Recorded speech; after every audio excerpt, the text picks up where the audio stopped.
Você mora no meu apartamento e ainda ousa me desafiar? No dia em que coloquei meu marido e a família dele para fora, aos 40 anos, Raíssa sabia exatamente o que queria. Uma vida tranquila, um apartamento só dela, regras claras e, acima de tudo, nunca mais ninguém invadindo seu espaço. Depois de um primeiro casamento desastroso, ela reconstruiu sua vida sozinha, pedra por pedra. Um bom cargo de contadora, um salário estável, nenhum empréstimo, nenhuma dívida e um belo apartamento de 2 cômodos no centro da cidade. Seu refúgio, seu reino, seu equilíbrio. Então Vadim apareceu. Um homem discreto, calmo, quase apagado. Depois de anos de tensão, gritos e controle com o ex-marido, Raíssa achou ter encontrado nele um porto seguro. Ele falava pouco, não se impunha, não incomodava em nada. Durante meses, ele foi o homem ideal. Limpo, calmo, educado, quase invisível. Quando ele a pediu em casamento, ela hesitou, mas Vadim lhe prometeu uma coisa essencial. Eu sei que este é o seu apartamento. Sempre vou respeitar suas regras. Então ela disse sim. No começo tudo corria bem. Vadim trabalhava muito, chegava tarde em casa, assistia televisão, ia dormir sem fazer barulho. Nenhum amigo em casa, nenhuma festa, nenhuma exigência. Raíssa pensava que finalmente tinha encontrado um homem capaz de amar sem sufocar. Mas a tranquilidade não durou. Aos poucos, Vadim começou a falar sobre sua família, principalmente sobre sua mãe. Uma mulher onipresente, invasiva, incapaz de deixar o filho respirar. Ela ligava de manhã, de tarde e à noite. Ela queria saber de tudo, o que ele comia, para onde ia, como se sentia. E logo, ela começou a ligar para Raíssa também. No começo, eram perguntas educadas, depois comentários, depois uma pressão constante. Por que você vem tão raramente? A família é sagrada, precisamos nos ver com mais frequência. Raíssa estava sufocando. Essas pessoas não eram da família dele. Ela não tinha nada contra eles, mas se recusava a deixar que a necessidade deles de se intrometerem em sua vida se tornasse um fardo para ela. Então, o irmão de Vadim entrou em cena. Valérie, 38 anos, sempre reclamando, sempre com um problema, sempre com uma desculpa. O aluguel dele era caro demais, o apartamento longe demais, a vida complicada demais. E um dia, Raíssa entendeu o que ele realmente queria, um teto, o dela. Ela ficou tensa. Ela passou a ouvir as conversas. As insinuações estavam cada vez mais claras. Mas Vadim nunca falava disso diretamente. Então, ela pensou que ele tinha entendido o limite. Ela estava enganada.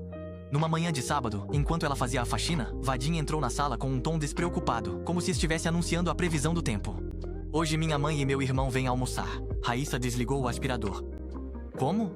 Eles chegam por volta das 2 horas. Não foi uma pergunta, nem um pedido, nem mesmo um aviso no dia anterior. Apenas uma decisão tomada sem a participação dela. A raiva surgiu imediatamente. Não quero receber visitas hoje. Vadim franziu a testa. Eles não são visitantes, são minha família. Essa frase mudou tudo. Minha família. Como se isso bastasse para anular seus direitos. Como se seu apartamento, de repente, não fosse mais realmente dela. Uma hora depois, a campainha tocou.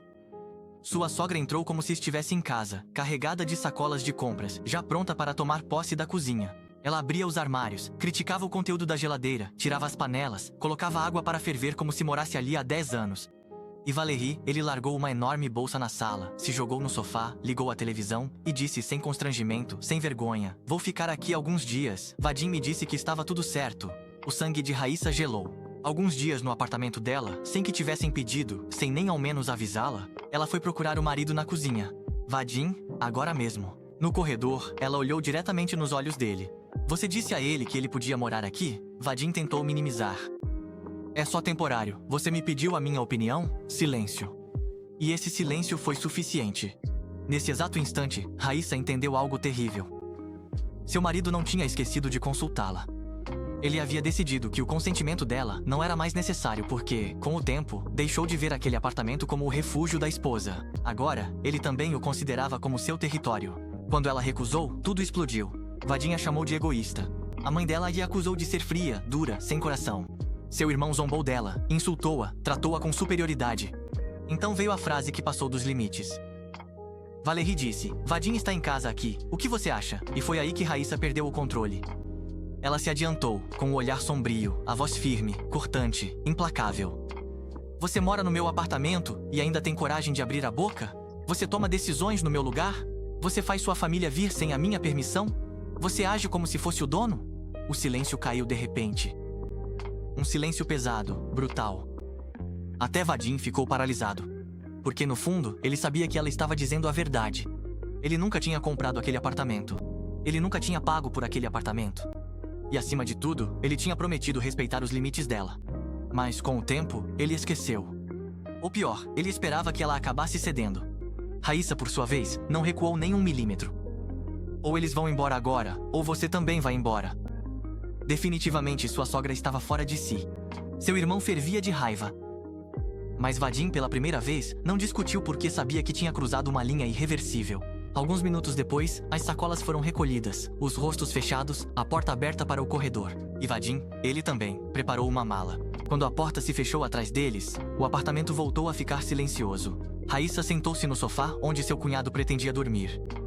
Ela passou a mão pelo tecido, lentamente, como se quisesse verificar se tudo aquilo era mesmo real. Seu casamento talvez tivesse acabado de desmoronar, mas ela, pelo menos, não tinha se abandonado. Ela não havia traído seus próprios limites.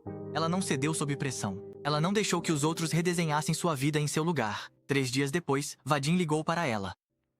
Ele queria conversar. E quanto aos midões? Eles se conheceram em um café. Ele parecia cansado, inquieto, menos confiante. Morar com a mãe o fez lembrar de uma verdade que ele havia negado por muito tempo. Ajudar a família sem limites não é necessariamente um ato de amor. Às vezes, trata-se simplesmente de nunca ter aprendido a impor limites. Ele disse a ela que queria voltar, que tinha entendido, que nunca mais traria ninguém sem o consentimento dela. Raíssa o ouviu até o fim. Depois, ela estabeleceu suas condições. A mãe dele não viria mais sem convite, nem o irmão dele. E acima de tudo, nunca mais ninguém decidiria por ela o que acontece em sua casa. Vadim aceitou, ele voltou, mas algo estava quebrado. Eles continuaram a viver juntos, sem nunca realmente recuperar o mesmo calor. Porque há momentos em um casal em que tudo muda. Momentos em que o amor já não é suficiente. Momentos em que é preciso escolher entre a paz aparente e o respeito por si mesmo. Raíssa, ela, fez sua escolha. Ela escolheu a si mesma. E pela primeira vez na vida, ela não se arrependeu.